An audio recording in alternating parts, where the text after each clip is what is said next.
Welcome students. आज हम चर्चा करेंगे छायावादी। तीसरा काल है आधुनिक काल में, तीसरी धारा जो प्रवाहित हो रही थी छायावाद की प्रवृत्तियां। छायावाद के उदय का कारण एक तो द्वितीय विश्व युद्ध के बाद जो उत्पन्न परिस्थितियां हुई उनके कारण छायावादी प्रवृत्तियां विकसित हुई। कल्पना की अधिकता थी, इसी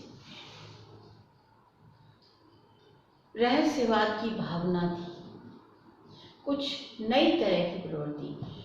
कुछ इस तरह से भी कहा जाता है कि पाश्चात्यकालीन साहित्य में जो रोमांटिसिज्म की धारा प्रवाहित हो रही थी वही धारा हिंदी साहित्य में छायावाद युग के नाम से प्रसिद्ध हुई।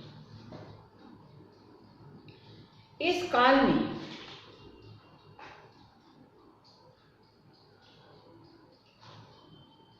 जो रोमांटिसिज्म की धारा को कुछ लोग कहते हैं कि रीतिकाल का पुनर्जीवन था, रीतिकाल पुनर्जीवित हो गया। कुछ तो परिस्थितियां हुई कि जैसे अत्यधिक आदर्शवाद, अत्यधिक इतिवृत्तात्मकता हो गई थी द्विवेदी काल में, और भारतेंदु युग में तो द्विवेदी युग की इतिवृत्तात्मकता के विरोध में नई प्रवृत्ति का जन्म हुआ जो छायावाद के नाम से जानी जाती। और ये प्रवृत्ति कुछ लोग कहते हैं कि ये एक उसका अनुकरण मात्र है रोमांटिक धारा का, पर ये जो है स्वतंत्र प्रवृत्ति है और अपने आप में मौलिक प्रवृत्ति है। इसमें कोई अनुकरण नहीं है। ये भाव क्षेत्र में और कला के क्षेत्र में एक महान आंदोलन था जिसने साहित्य का बहुत विकास किया हर दृष्टि से, चाहे वो काव्य हो, चाहे खड़ी बोली भाषा का हो, चाहे वो कहानी हो, कविता हो, चाहे निबंध हो, नाटक हो, सभी में एक अलग तरह की जो प्रवृत्ति है वो हमें दिखाई देती है। द्वितीय युद्ध के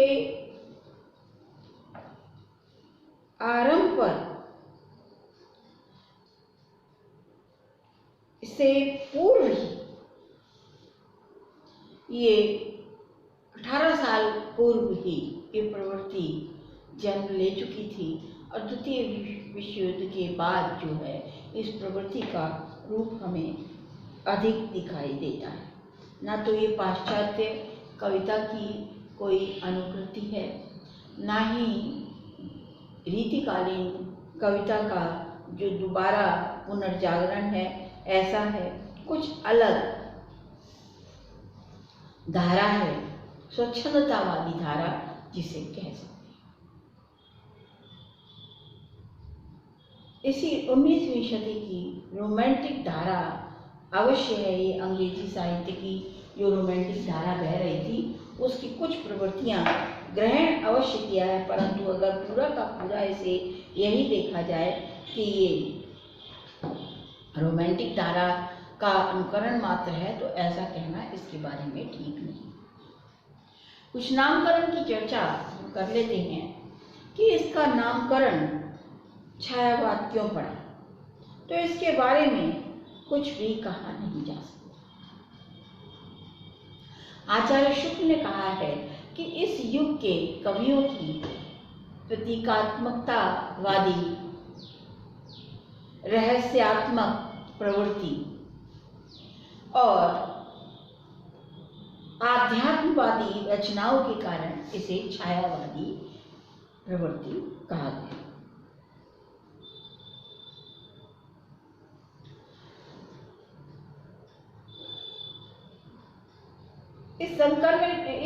संबंध में जयशंकर प्रसाद लिखते हैं कि मोती के भीतर जैसे छाया सी तरलता होती है वैसे ही इस कविता में है, इसीलिए इस कविता का नाम छायावादी कविता रूढ़ हो गया। जैसी तरलता होती है, जैसे ही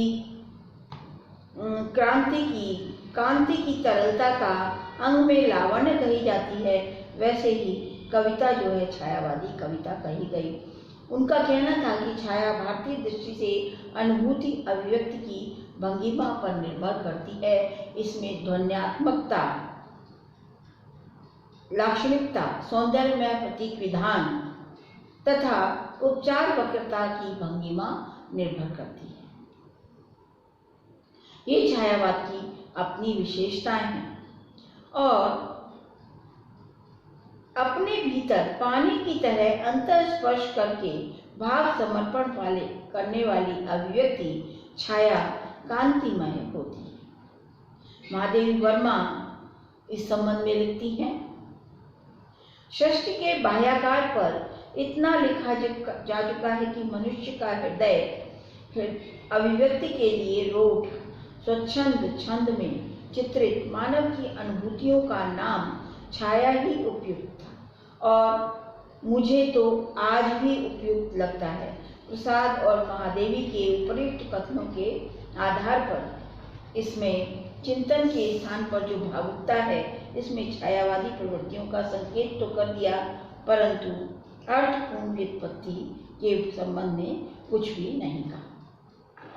अतः स्वच्छंदा आदि जो कविता थी और जिसमें आध्यात्मिकता की भावना थी, रहस्यात्मकता की भावना थी और प्रतीकात्मकता की अधिकता थी, उस कविता को छायावादी कविता कहा गया और ये नाम उसके लिए आगे चलकर रूढ़ हो गया।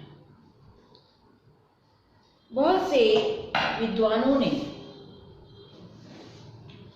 अलग अलग छायावाद की प्रवृत्ति, छायावाद नाम की व्याख्या की है, जिसमें से राम कुमार वर्मा आदि प्रमुख हैं। डॉक्टर नगेन ने कहा कि छायावाद को स्थूल के प्रति सूक्ष्म का विद्रोह माना जाना चाहिए। रामविलास शर्मा का कहना था कि छायावाद स्थूल के प्रति सूक्ष्म का विद्रोह नहीं है, बल्कि थोथी नैतिकता, रूढ़िवाद, साम्राज्यवादी बंधनों के प्रति विद्रोह है। परंतु विद्रोह मध्यम वर्ग के तत्वाधान में हुआ है, इसीलिए मध्यम वर्गीय असंगति और पराजय पलायन की भावना भी जुड़ी हुई। रामकृष्ण शुक्ल कहते हैं कि छायावादी प्रकृति में मानव जीवन का प्रतिबिंब दिखाई देता है। रहस्यवाद समस्त सृष्टि में ईश्वर अव्यक्त है और मनुष्य व्यक्त है, इसीलिए छाया मनुष्य की व्यक्त की देखी जा सकती है, अव्यक्त की नहीं। अव्यक्त रहस्य ही रहता है। गंगा प्रसाद पांडे का कहना है कि भावलोक की प्रकृति के 3 चरण माने गए हैं। प्रथम वस्तुवाद, द्वितीय छायावाद, तृतीय रहस्यवाद। पांडे जी के अनुसार ये छायावाद वस्तुवाद और रहस्यवाद के बीच की कड़ी है। इसी प्रकार द्विवेदी जी के अनुसार छायावाद एक सांस्कृतिक परंपरा का परिणाम। काव्य की ये भारतीय परंपरा अंग्रेजी साहित्य से प्रभावित अवश्य है, पर अनुकृति नहीं है। इसमें मानवीय जीवन के नवीन मूल्यों की नवीन शैली में अभिव्यक्ति हुई है। इसमें आध्यात्मिक अनुभूति तथा मानवतावादी वैचारिक चिंतन की अनुभूति का प्राधान्य। इस तरह से छायावाद के विषय में बहुत से विद्वानों ने अलग अलग बात कही है। आचार्य नंद दुलारे वाजपेयी का भी कथन हमें यहाँ इसके लिए परिभाषित जो उन्होंने किया है उसको लेना है। तो मानव तथा प्रकृति के सूक्ष्म किंतु व्यक्त सौंदर्य में आध्यात्मिक छाया का भाव मेरे विचार से छायावाद की एक व्याख्या हो सकती है। हमारे विचार अनुसार आचार्य जी की इस व्याख्या से कतिपय छोरों को छुआ है। छायावाद गीति काव्य है, प्रकृति काव्य है, प्रेम काव्य है।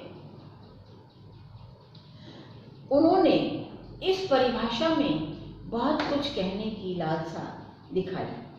कुछ आलोचकों ने छायावाद के स्वरूप को स्पष्ट करते हुए अपनी अलग अलग मंतव्य दिए हैं, जो इस प्रकार हैं। छायावाद द्विवेदी युग की इतिवृत्तात्मकता की प्रवृत्ति की प्रतिक्रिया है। एक विद्वान कहते हैं कि प्रकृति में चेतना का आरोप छायावाद है, तो दूसरे विद्वान कहते हैं कि मानवीकरण ही छायावाद है। सभी कथन जो हैं किसी में भी पूर्णता दिखाई नहीं देती, सभी में एकांक होता है। परंतु यदि हम सभी कथनों को मिला दें तो छायावाद का स्वरूप कुछ स्पष्ट होता है। जयशंकर प्रसाद छायावाद के संबंध में लिखते हैं, छाया भारतीय दृष्टि से अनुभूति और अभिव्यक्ति की भंगिमा पर निर्भर करता है। ध्वन्यात्मकता, लाक्षणिकता, सौंदर्य, प्रकृति प्रधान उपचार व्यक्तता तथा स्वानुभूति की प्रवृत्ति को छायावाद की प्रवृत्तियां अपने भीतर मोती के पानी की तरह अंतर स्पर्श करके भाव समर्पण करने वाली अभिव्यक्ति की छाया कांतिमय होती है। सुमित्रानंद पंत ने अपने काव्य पल्लव की भूमिका में छायावाद के स्वरूप को स्पष्ट करते हुए कहा है कि छायावाद को अंग्रेजी के रोमांटिसिज्म का परिणाम माना जाना चाहिए।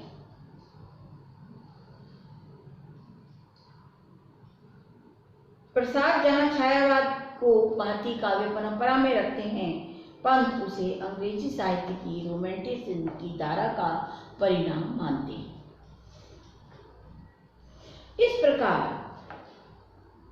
छायावाद की परिभाषाओं से कुछ बातें स्पष्ट होती हैं, जो इस प्रकार। पहली, छायावाद में आध्यात्म होता है।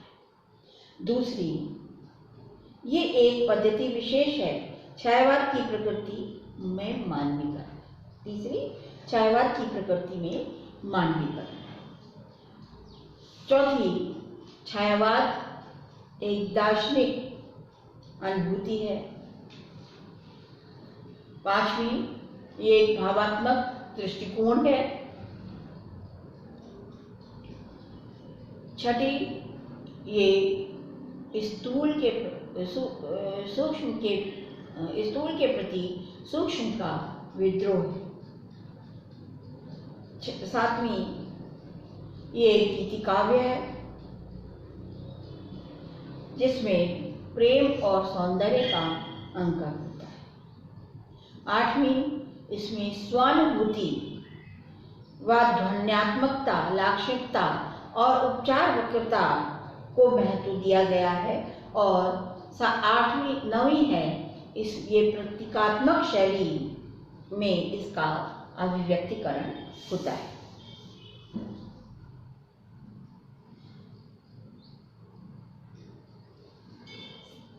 अगली विशेषता अगर हम देखें तो इसमें है चिंतन और अनुभूति का इसमें प्राधान्य है। मानवीय जीवन के नवीन मूल्यों का अंकन किया गया है। एक थोथी नैतिकता, रूढ़िवाद, सामंतवादी साम्राज्यवादी बंधनों के प्रति विद्रोह इसका मूल सर्ववाद है। इस तरह से छायावाद की कुछ विशेषताओं को इसमें सूत्रबद्ध किया जा सकता है। कुछ विशेषताओं पर प्रकाश डाला गया है। इस तरह से ये विशेषताएं जो है इसमें उद्घाटित हुई हैं। मतलब कि छायावाद का जो स्वरूप है वो इन परिभाषाओं के द्वारा हमें स्पष्ट हो जाता है। तो छायावाद है क्या, इस पर हमने अभी चर्चा की। अगले लेक्चर में हम इसकी परिस्थितियों में